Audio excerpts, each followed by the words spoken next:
मैं पुनः कहूंगा, ये गद्दार वचन मणिशंकर अय्यर के हैं, लेकिन ये जहरीली सोच राहुल गांधी की।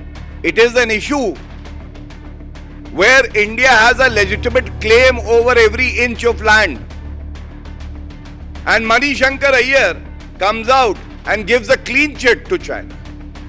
He says in 1962 China allegedly invaded India. Can this happen without the concurrence and approval of Rahul Gandhi? Mr. Mallikarjun Kharge, who is silent. Why this silence? And especially during elections, within a span of 1 week, we all know the relations between India and China. India has been standing strong with pride, showing China its place. And at that time, these signals are being given by the Congress party and Manishankar Aiyar. The signals clearly show the anti-India mindset of the Congress party. And similar signals were also sent to Pakistan when Manishankar Aiyar just a few days back had said that even Pakistan is in possession of an atomic bomb. Therefore, India should be careful. To which Shri Narendra Modi ji had responded that India is a strong nation and we do not fear any such threats or any such irresponsible statements being made by leaders of the Congress party like Manishankar Aiyar. We are in a position of strength from Balakot airstrike to surgical strike. India and the armed forces have responded with valor and courage, and we will continue to do so. But the serious question is that why is Rahul Gandhi and the Congress party allowing people like Manishankar Aiyar to break the morale of our brave soldiers? Why are they making anti-India statements during elections? Is it a signal to these nations to interfere and help the Congress, because they know that Congress party is getting decimated? And that is a cause of concern for everyone.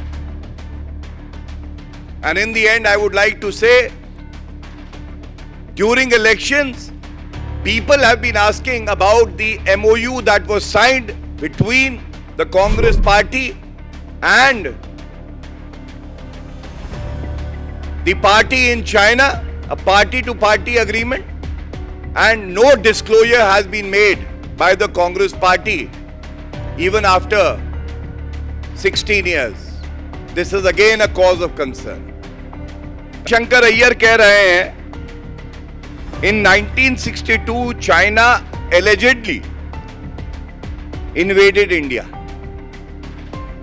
कथित तौर पे 1962 में, कथित तौर पर 1962 में चीन ने भारत पर आक्रमण किया.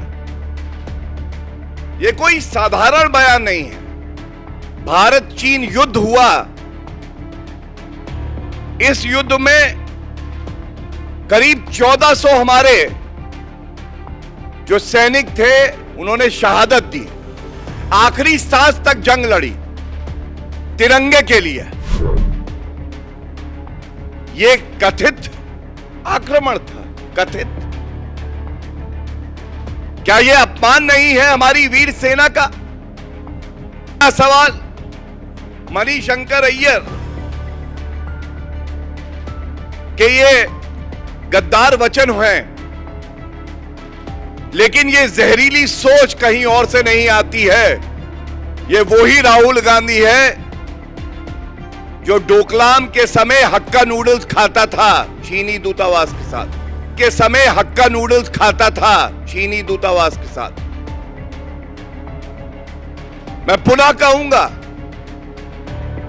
ये गद्दार वचन मणिशंकर अय्यर के हैं, लेकिन ये जहरीली सोच राहुल गांधी की, ये तस्वीर है।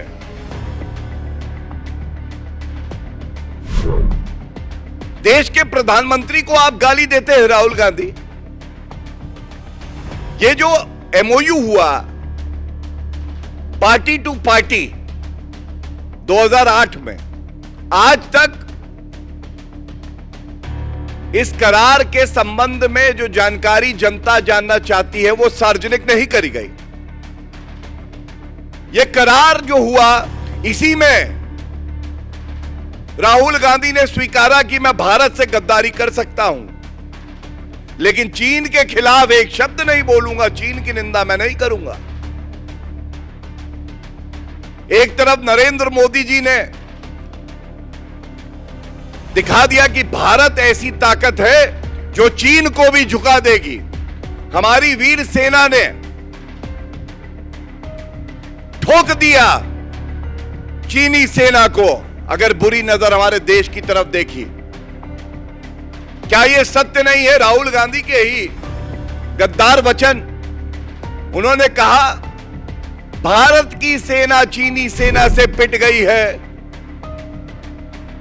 और हम कहते हैं और भारत का हर नागरिक कहता है भारत की सेना पूरे विश्व में सबसे ज्यादा पराक्रमी है, शौर्य वाली है।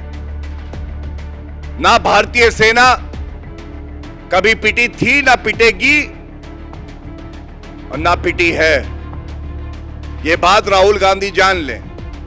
मैंने आपको एमओयू दिखाया, उस पर सन्नाटा है। मैंने आपको बताया ये कथित आक्रमण क्यों कहा गया।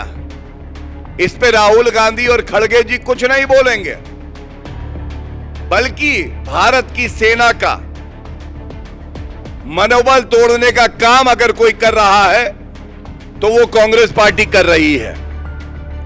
और मैं राहुल गांधी से इतना ही कहूंगा, ये जितने आपके नेता हैं जो आपके इशारे पर शत्रु देशों को सिग्नल देते हैं, ये चीन की बीन बजाना बंद कर दीजिए। दिखाना ही है तो चाइना को आईना दिखाइए। खड़े हो जाइए भारत के साथ। कब तक गद्दारी करेंगे?